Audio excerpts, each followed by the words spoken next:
Vamos ler então a palavra do Senhor em Apocalipse capítulo 2.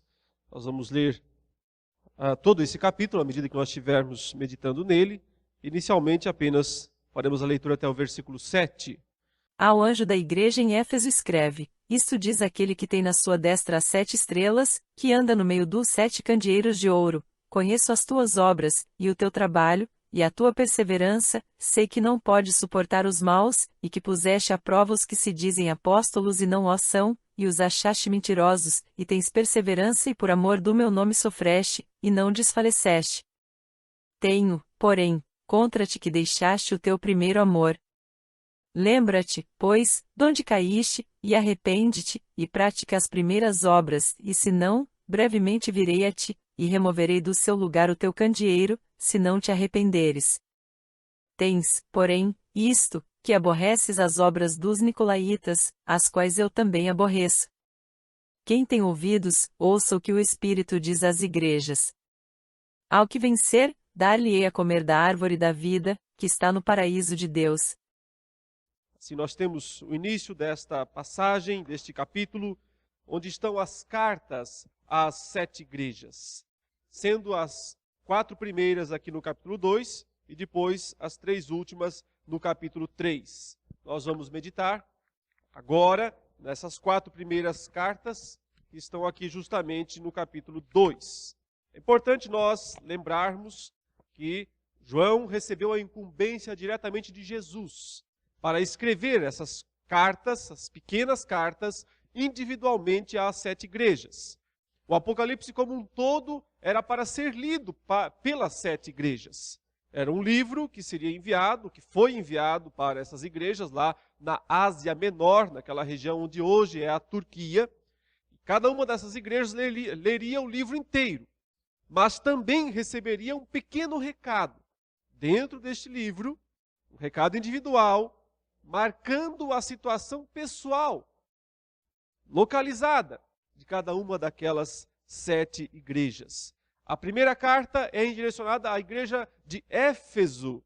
Éfeso era a principal cidade da região, era a metrópole daquela região onde ficavam as 7 igrejas. As demais formavam com Éfeso uma espécie de estrutura oval, uma distância não muito longa, uma distância curta de uma cidade até a outra. Portanto, eram igrejas reais, igrejas cheias de lutas, também que experimentavam muitas vitórias. São comunidades que podem ser identificadas com igrejas locais existentes em todos os tempos. Não são estágios da igreja universal, da igreja de Cristo, de uma forma geral, que vai passando as eras. Não são 7 eras da igreja, mas são 7 igrejas locais, que podem se assemelhar com igrejas locais em todos os tempos, em todas as eras, em quaisquer lugares. Então, meus queridos, nós temos que pensar da seguinte maneira: existe uma igreja invisível, uma igreja que é a noiva do Cordeiro, é a noiva do Senhor Jesus. Ela é independente de placa de igreja, independente de congregação local, ela é a igreja como um todo.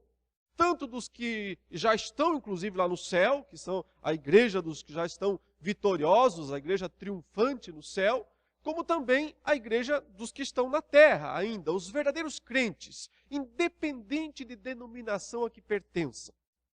Mas também existem as igrejas locais, igrejas individuais, igrejas como a nossa, igreja como as milhares que existem pelo Brasil. Algumas mais puras, outras menos puras.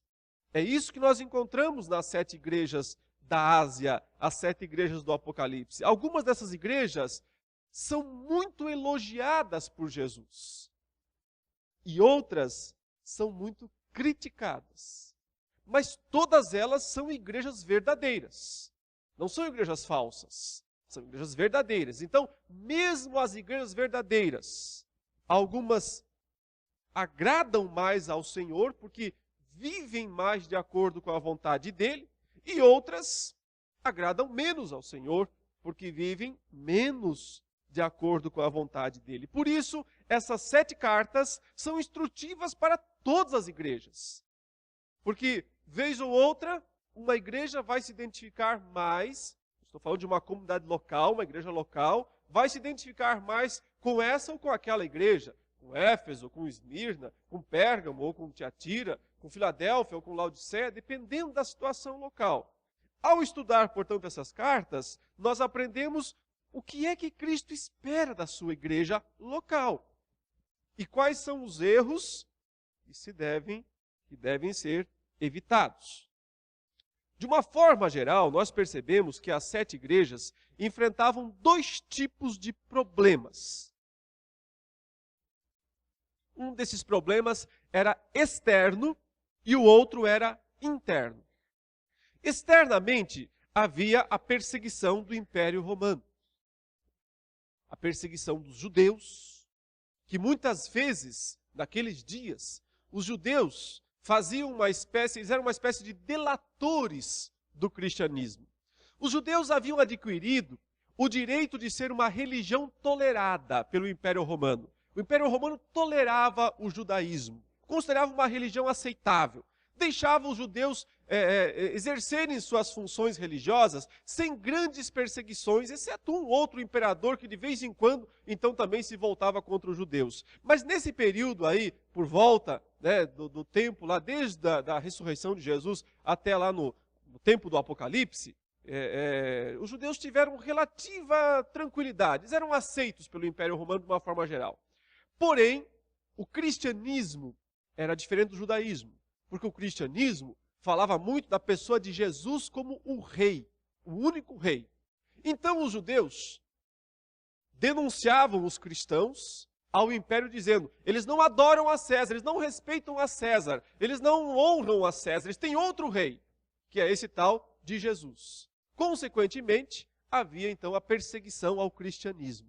Por isso, a igreja do primeiro século enfrentava tanto essa questão das denúncias feitas pelos judeus, quanto a reação, a perseguição do Império Romano. Portanto, isso um problema externo. Mas essas igrejas também enfrentavam problemas internos. E aí eram problemas de 2 ordens, principalmente. Uma delas, tolerância para com falsos ensinos.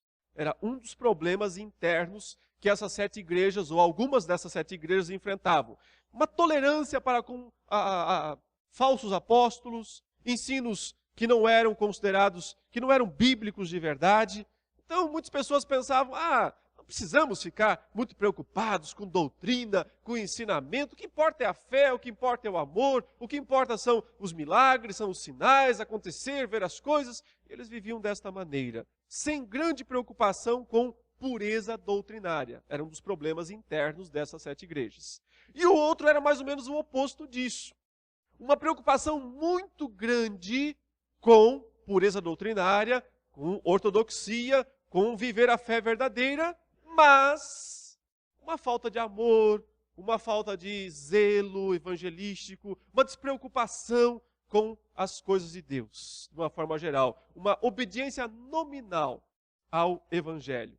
Eram os 2 principais problemas internos. E esses 2 grupos também permitiam muitas vezes a questão da impureza moral, que era despreocupação com relação à santidade. Uma igreja então que tinha sérios problemas, 7 igrejas com grandes problemas. E o Senhor Jesus então manda 7 pequenas cartas para essas 7 igrejas. E essas cartas têm uma estrutura bem parecida, 7. Geralmente, elas começam com um endereçamento. Jesus dizendo, ao anjo da igreja em tal lugar escreve. Aí vem uma apresentação do próprio Cristo. Aquele que tem as 7 estrelas na mão, ou aquele que tem a espada de 2 gumes que sai da boca, ou aquele que anda no meio dos 7 candeeiros. Alguns dos atributos que já foram dados a Jesus no capítulo 1. Agora Jesus então se reapresenta a cada uma das igrejas, se descrevendo desta maneira. Então também há um elogio, ou, e às vezes as 2 coisas, uma crítica.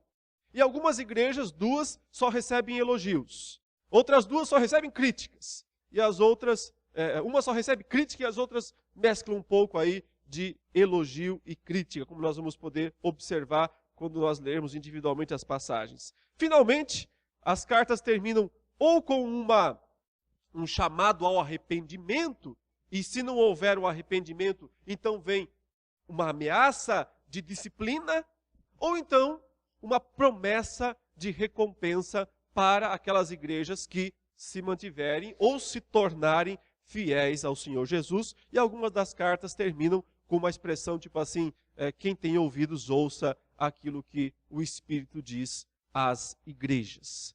Comecemos, portanto, meus irmãos, agora aqui eu vou fazer uma leitura, uma exposição rápida, porque eu sei que as cartas às 7 igrejas são as mais estudadas do Apocalipse. E eu não quero fazer 7 sermões nessas cartas. Então eu vou dividir em 2 partes. Estudar 4 agora e 3 à noite, se Deus assim permitir, para que a gente consiga fechar aqui todos esses capítulos 2 e 3, para futuramente entrarmos no capítulo 4, que é onde começa para valer a visão, né, dada em Apocalipse. Então, a primeira carta é endereçada justamente à igreja de Éfeso, a principal das igrejas lá daquela região, a maior cidade, a metrópole daquela região, onde o próprio João havia sido pastor. E não só ele, uma igreja que teve o privilégio de ter grandes pastores, como Paulo, o próprio Pedro passou por lá, Apolo, Priscila e Áquila, Timóteo. Observe que provavelmente foi a igreja mais abençoada em relação a ter os principais líderes do cristianismo daqueles dias, né, do primeiro século. Os principais líderes passaram pela igreja de Éfeso. E qual é a grande característica, assim, o que fica no final, né, quando a gente lê essa carta em relação à igreja de Éfeso? A gente percebe o seguinte, que ela recebe um elogio e uma crítica. O elogio que é feito a essa igreja é justamente de ser uma igreja fiel, doutrinariamente falando. Mas a crítica que ela recebe é de não ter mais entusiasmo pelas coisas de Deus. É por ter se tornado uma igreja que se tornou fria, indiferente, espiritualmente falando. Vejamos então o que é dito sobre ou a respeito dessa igreja aqui.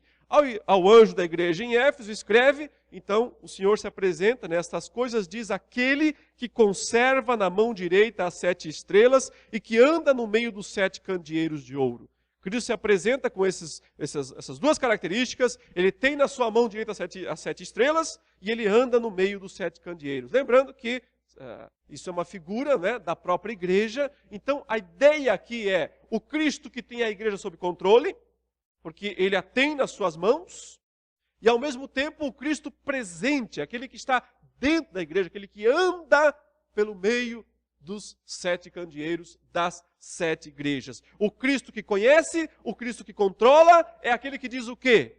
Conheço as tuas obras. Claro, ele está presente, porque ele está presente, ele conhece, ele sabe o que está acontecendo individualmente em cada uma das suas igrejas. Conheço as tuas obras. Que obras? Boas obras aqui no caso, porque ele diz, tanto o teu labor, seu trabalho, né, o seu esforço, como a tua perseverança. Um grande elogio feito a essa igreja, que ela, ao longo dos anos, ao longo das décadas, foi uma igreja que perseverou. Perseverou em quê? Perseverou principalmente na preocupação com a pureza doutrinária. É isso que essa igreja perseverou. Veja, e que não podes suportar homens maus.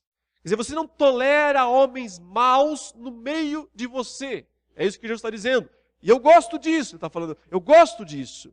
Isso é bom, porque você é uma igreja que não tolera homens maus. Homens maus aqui são homens que ensinam coisas erradas. São homens que ensinam coisas contrárias à palavra de Deus. Então, essa igreja, a igreja de Éfeso, ela não tolerava falsos ensinos. Veja, inclusive, que é exatamente isso que ele diz na sequência. E que puseste à prova, ou seja, você testou, vocês tiveram critérios. Vocês testaram aqueles que a si mesmos se declaram apóstolos e não são. E os achastes mentirosos. Então, Muitos falsos apóstolos andavam por aqueles dias, já no primeiro século. Se tem um monte hoje, porém, não é novidade nenhuma, porque já havia muitos. Hoje parece que no Brasil, só no Brasil tem 12 mil apóstolos. Só no Brasil. Você imagine, né? Como realmente cresceu o número de apóstolos na nossa terra, né? Já naqueles dias havia muitos também falsos apóstolos. Por que falsos apóstolos? Porque um apóstolo verdadeiro é alguém que precisa ter visto Jesus ressuscitado. Era uma das características elementares, necessárias, era um dos pré-requisitos para ser um dos apóstolos. Precisava ter sido uma testemunha ocular da ressurreição de Cristo. Por isso, meus irmãos, é espantoso, né? Mas esses homens de hoje em dia, esses homens que se dizem apóstolos, né? O apóstolo não sei do que, não sei da onde, esses caras são muito velhos. Muito velhos. Eles têm quase 2000 anos, esses homens aí. Valdemiro, Santiago, Estevão Hernandes, essa gente aí tem quase 2000 anos de idade. Porque eles viram Jesus ressuscitado. Por isso que eles são apóstolos. Claro que não, né? São falsos. Totalmente falsos.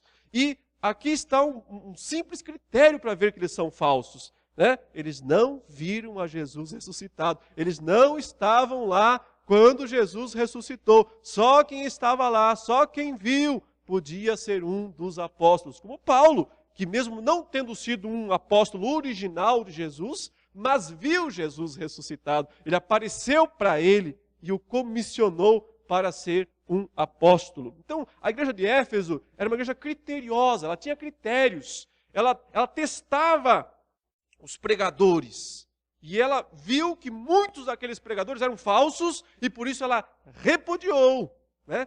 Também quem dera, uma igreja que foi pastoreada por esses grandes lá, como Paulo, Pedro, Apolo, Timóteo, tinha recursos, o próprio João. Então o grande elogio feito a essa igreja é justamente esse. Olha, você é uma igreja preocupada com a verdade. E isso é admirável. Você tem perseverança. Ele diz, suportou provas por causa do meu nome. Quer dizer, e não se deixou esmorecer. Veja que ainda, um elogio um pouco tardio na carta, no versículo 6, ele diz que outra coisa a favor da igreja de Éfeso, tens contudo a teu favor que odeias as obras dos nicolaítas, as quais eu também odeio. Então, o Senhor Jesus faz mais um elogio. Os nicolaítas, ninguém tem muita certeza de quem eram os nicolaítas. Podem ser dois grupos. Alguns acham que eram seguidores deturpados de um daqueles 7 que foram eleitos lá na igreja primitiva, que são chamados dos 7 diáconos. Tinha um lá que era Nicolau, prosélito de Antioquia. Alguns acham que esses nicolaítas eram uma seita a partir daquele homem que talvez tenha se desviado do evangelho e tal. Isso é uma conjectura, não tem prova alguma histórica disso, não dá para dizer nem que sim nem que não. O mais provável é que esses nicolaítas fossem, de fato, um grupo de pessoas lá que eram os falsos apóstolos. Eles se diziam falsos apóstolos, verdadeiros apóstolos, é óbvio, se diziam, mas foram reconhecidos como falsos. Por quê? Porque eles tinham um comportamento libertino. Eles, então, ensinavam a igreja a participar dos rituais profanos ou dos rituais religiosos não cristãos, né, daqueles dias, e da própria prostituição. Diziam que não havia problema nenhum com isso. Uma das coisas que acontecia muito naqueles dias era a chamada prostituição cultual. Em algumas das cidades do Império Romano, havia templos dedicados aos deuses, como a deusa Afrodite, por exemplo, e lá nesses templos havia prostitutas cultuais. Então, os homens iam até esses lugares e, ao manter relação sexual com aquelas prostitutas cultuais, eles estavam cultuando as divindades, aos deuses daquele período. E provavelmente esses nicolaítas achassem que não havia problema em fazer essas coisas, em participar. E o Senhor diz, eu tenho a teu favor que você odeia as obras dos nicolaítas e eu odeio também. Então, um grande elogio que o Senhor faz à igreja de Éfeso. Mas a crítica é justamente a falta de entusiasmo por Deus. Ele diz, tenho porém contra ti que abandonaste o teu primeiro amor. Está aqui no versículo 4. Esse abandonar o primeiro amor não significa que essa igreja não amava mais a Jesus. Não é que ela deixou de amar a Jesus. Ela continuava amando a Jesus, mas não do mesmo modo.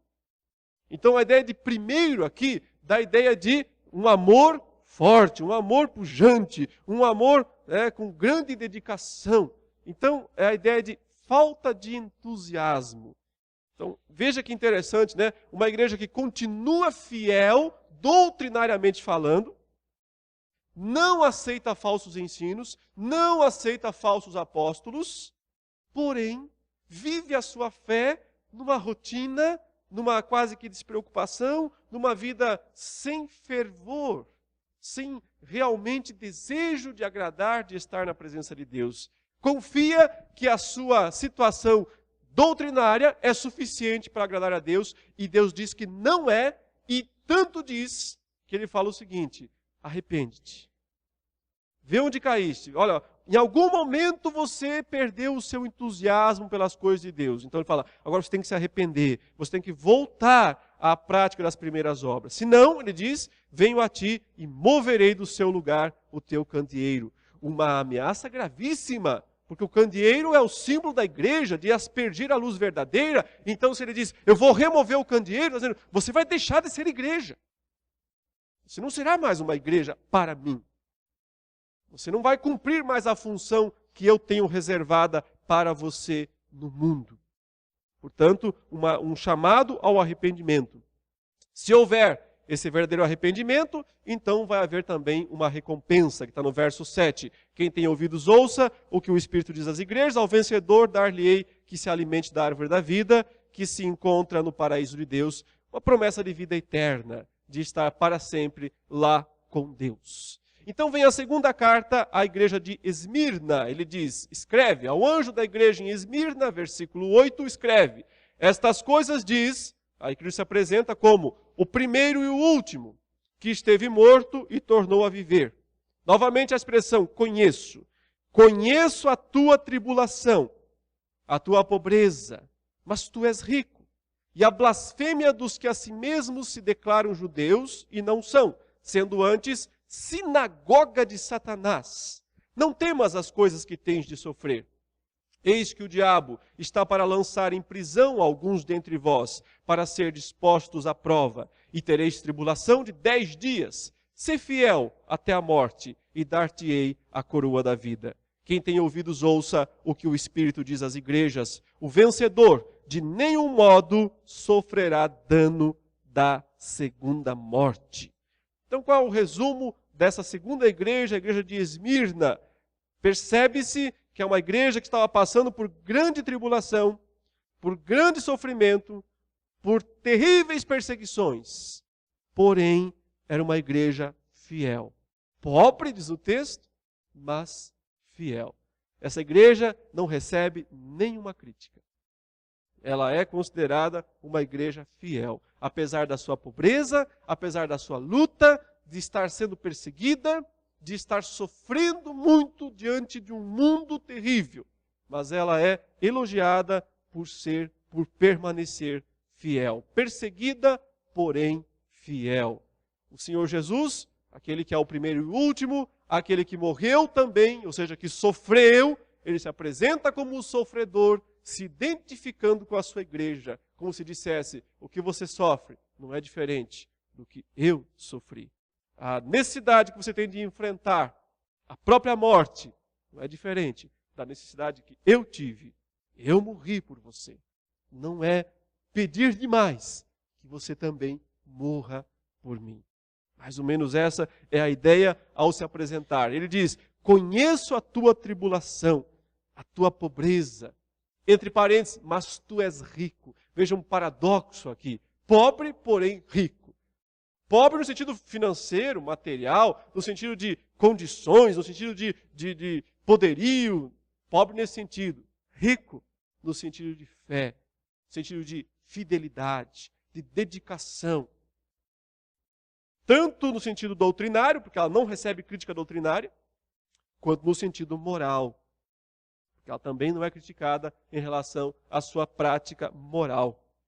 Veja que essa igreja está naquele ambiente justamente em que os judeus estão perseguindo, ameaçando e acusando falsamente essa igreja perante as autoridades. Por isso que ele fala, conheço a tua tribulação, a tua pobreza, mas tu és rico, e a blasfêmia dos que a si mesmos se declaram judeus e não são, sendo antes sinagoga de Satanás. Havia uma sinagoga lá em Esmirna, e essa sinagoga de judeus, que rejeitou por inveja o crescimento do cristianismo primitivo, e que por sua vez então começou a criticar e a acusar falsamente, por isso se chama aqui blasfêmia, a blasfemar contra essa igreja, o Senhor Jesus chama essa sinagoga de sinagoga de Satanás. Sinagoga é aquela região, é aquele lugar onde os judeus até hoje se reúnem, e não quer dizer que ele está chamando todas as sinagogas de Satanás, mas está chamando aquela, lá da cidade de Esmirna, com esse nome, porque aquele grupo de judeus blasfemava de Jesus, blasfemava contra Deus e acusava falsamente os cristãos. Mas observe que há aqui um alerta e ao mesmo tempo uma palavra de conforto à igreja quando ele diz o seguinte, verso 10, não temas as coisas que tens de sofrer. É interessante demais ele falar isso. As coisas que tens de sofrer. Quer dizer, por que será que o Senhor Jesus determinou que sua igreja, essa igreja pequena e fiel, pobre e fiel, tivesse que sofrer? Nós temos a tendência de pensar, não é, que todos os problemas, tudo que acontece é culpa do diabo, é o diabo que nos persegue, mas, e de fato, ele era um instrumento disso. Inclusive o texto fala aqui, eis que o diabo está para lançar em prisão alguns dentre vós. Veja, um alerta para aquela igreja. Muitos de vocês vão ser presos. Presos. E quem vai fazer isso? O diabo. Mas com a autorização de quem? De Deus. Porque isso está autorizado por Deus. Nos mistérios do nosso Senhor, Ele frequentemente permite que sua igreja passe, que seus cristãos, seus filhos, passem por grandes sofrimentos. A razão, nós só sabemos de uma, claramente, que é o que Pedro fala na sua primeira carta, quando ele diz, se necessário for, por breve tempo, sejais contristados por várias provações, para que o valor da vossa fé, bem purificado, bem como ouro que passa pelo fogo, redunde em honra, louvor e glória do nosso Senhor. Então, toda tribulação que Deus permite que venha sobre sua igreja tem uma intenção: purificar cada vez mais a fé. E mesmo uma igreja já que pode ser chamada de pura como essa, que não recebe nenhuma crítica, ainda tem o que se purificar. Ainda tem o que progredir, o que melhorar. E por essa razão o Senhor permite que essa igreja passe por esse sofrimento. Mas até onde pode ir esse sofrimento? O texto diz, tereis tribulação de 10 dias. 10 dias talvez não seja 10 dias literalmente, porque 10 em Apocalipse é o número do mal. É o número que representa as forças do mal, as forças das trevas em Apocalipse. Então talvez quando ele fala de 10 dias, é mais no sentido de dizer que eles estariam à mercê mesmo do poder do mal por um bom tempo. Porque inclusive ele diz aqui nesse mesmo versículo 10, ser fiel até a morte e dar-te-ei a coroa da vida. Até onde poderia ir a tribulação? Até a morte. Então, o Cristo que se apresentou dizendo, eu sou aquele que estive morto e agora estou vivo, fala para a sua igreja, talvez você tenha que ir até a morte. Porém, assim como eu estou vivo, espere também a ressurreição, quando então tudo isso será revertido. Justamente porque ele diz em seguida, quem tem ouvidos ouça o que o Espírito diz às igrejas, o vencedor é aquele que pode morrer.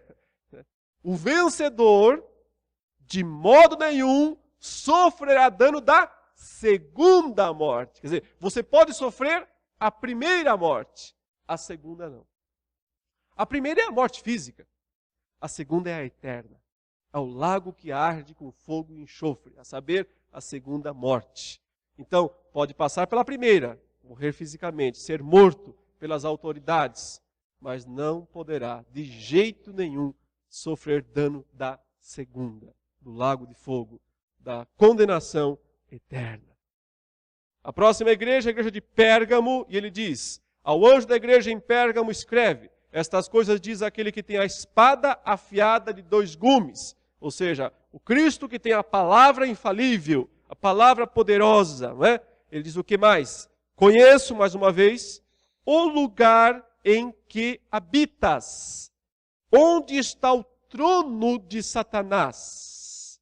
Então, Pérgamo era uma cidade importante lá daquela região, da palavra Pérgamo que vem pergaminho, né? Porque havia uma grande biblioteca lá nessa cidade, e havia também o culto ao imperador, que era centralizado na cidade de Pérgamo. Quando Cristo fala aqui, onde está o trono de Satanás, provavelmente seja uma referência ao culto ao imperador que acontecia naquela cidade e que dali se propagava para outros lugares.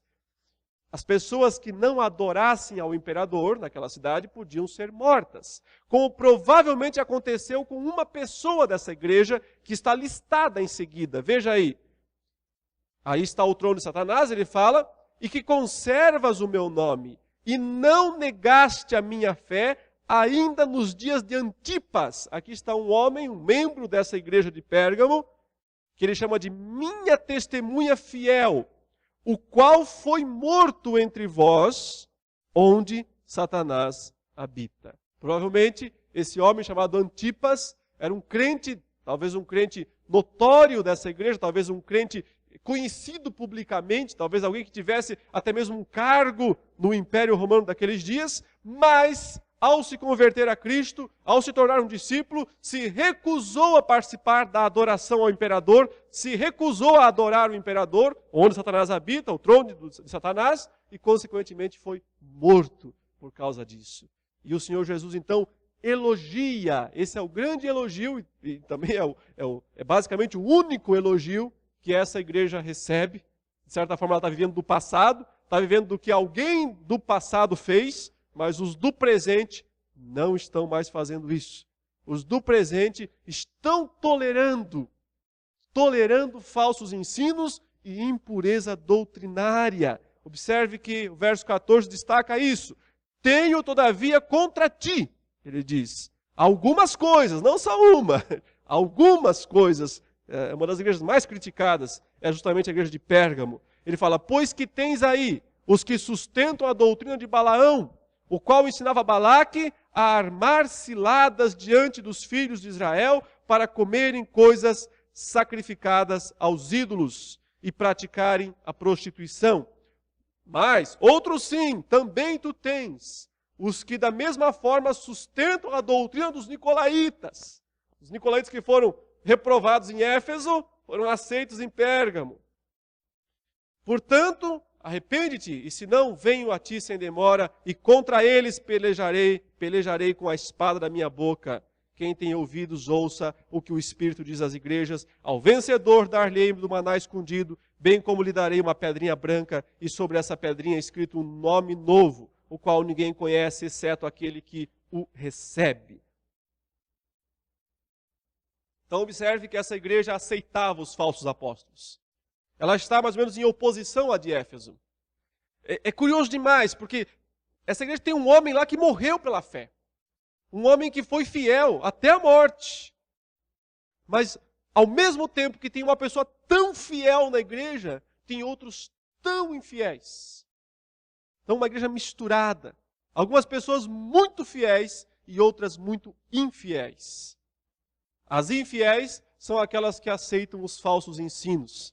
Ele faz uma lembrança aqui de Balaão e Balaque, né? O falso profeta que tentou amaldiçoar Israel, contratado por Balaque, e que então depois conduziu o povo à prostituição, já que não conseguiu amaldiçoar o povo de Israel. Então, Balaão e Balaque armaram ciladas para o povo de Israel, para que eles pecassem, né?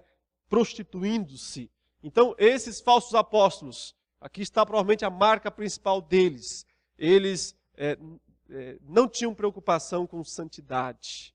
A preocupação deles mais era de cativar a igreja para si, mas não falavam nada que pudesse espantar a igreja com relação à necessidade de santidade, de consagração, de viver a fé de uma maneira intensa. E o Senhor Jesus diz que, se eles não se arrependerem, Ele vai pelejar com essa espada que sai da sua boca. Então, uma ameaça das mais terríveis contra este grupo. Por outro lado, Ele espera que alguns vençam a tentação, e a esses Ele promete o maná escondido, né? Então, uma ideia de alimento perene, uma ideia de sustento. Eu vou sustentar vocês, bem como lhe darei uma pedrinha branca, e sobre essa pedrinha escrito um nome novo. Então, a ideia de uma nova identidade. Uma identidade nova. Você vai ter um novo status lá no novo céu e na nova terra. Provavelmente também um símbolo da autoridade que os verdadeiros fiéis receberão lá no novo céu e na nova terra. E finalmente nós temos aqui, para encerrar esse capítulo 2, a carta à igreja de Tiatira. E ele diz: ao anjo da igreja em Tiatira escreve: estas coisas diz o Filho de Deus, que tem os olhos como chama de fogo e os pés semelhantes ao bronze polido. Conheço as tuas obras, o teu amor. Éfeso não tinha amor, Tiatira tem. O Éfeso tinha pouco amor, mas Tiatira parece que tem bastante amor. A tua fé, o teu serviço, a tua perseverança e as tuas últimas obras mais numerosas do que as primeiras. Tenho, porém, contra ti o tolerares que essa mulher, ou seja, uma mulher conhecida dentro lá dessa igreja, e ele usa um nome aqui que talvez não fosse o nome real, literal dela, mas uma lembrança do passado, né? Jezabel, que a si mesmo se declara profetiza, não somente ensine, mas ainda seduza os meus servos a praticarem a prostituição e a comerem coisas sacrificadas aos ídolos. Dei-lhe tempo para que se arrependesse. Ela, todavia, não quer arrepender-se da sua prostituição. Eis que a prostro de cama, bem como em grande tribulação os que com ela adulteram.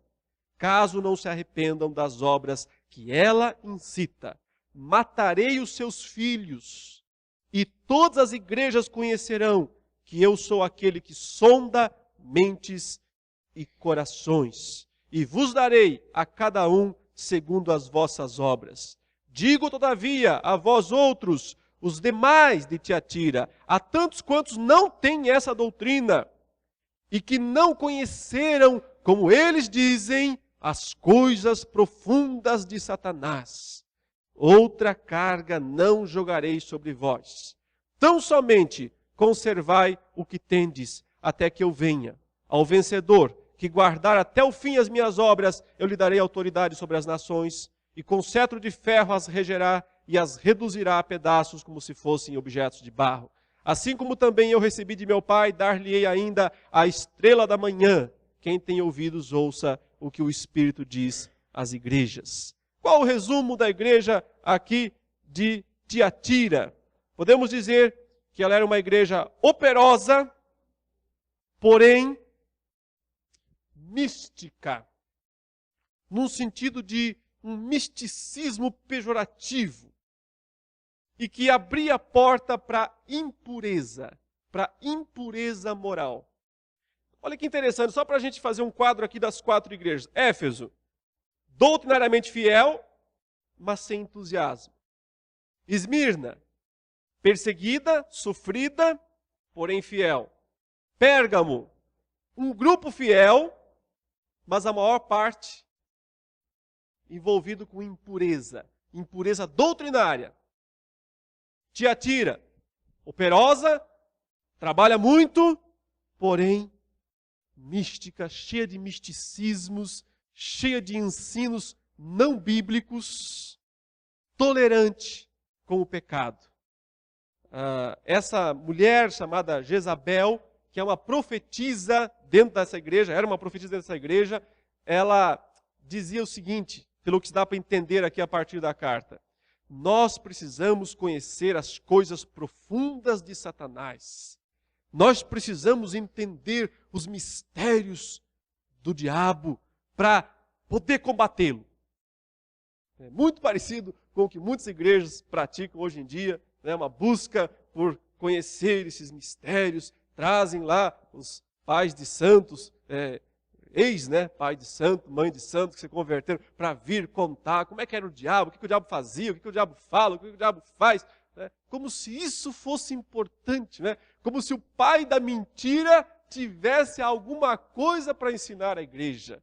Né? Como se nós tivéssemos que ouvir alguma coisa do pai da mentira. Então é interessante demais isso, né? Uma igreja que é mística, uma igreja que quer descobrir as coisas profundas de Satanás. No entanto, uma igreja totalmente tolerante com prostituição, com impureza moral, falsos ensinos, trabalha muito, mas não se preocupa com a verdade. Então a gente vê nessas 4 igrejas, né, posições, situações bem antagônicas, grandes diferenças, mas ao mesmo tempo também grandes semelhanças. E essas igrejas podem ser identificadas com muitas igrejas hoje em dia. E cada igreja local precisa olhar para essas igrejas, para as 3 que faltam, nós vamos considerá-las à noite, e tentar se identificar para poder fazer melhor o que já faz bem e evitar de fazer aquelas coisas que são claramente condenadas por Cristo aqui na palavra dele. Que Deus, meus irmãos, nos abençoe e nos dê sempre mais o conhecimento da sua santa e bendita palavra. Vamos orar nesse momento. Ó Deus amado, nosso Senhor, possamos, na continuidade dos estudos desse livro, sempre sermos edificados e corrigidos pelo Senhor.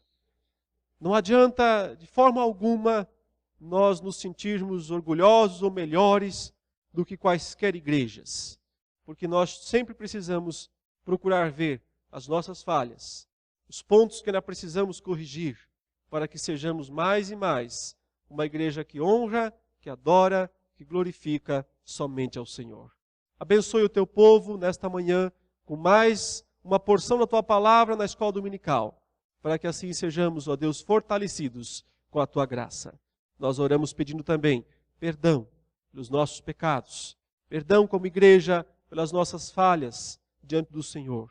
Ajuda-nos, ó Deus, a termos compromisso doutrinário, compromisso com a verdade, mas também entusiasmo, fervor pelas coisas do Senhor. Em nome de Jesus. Amém.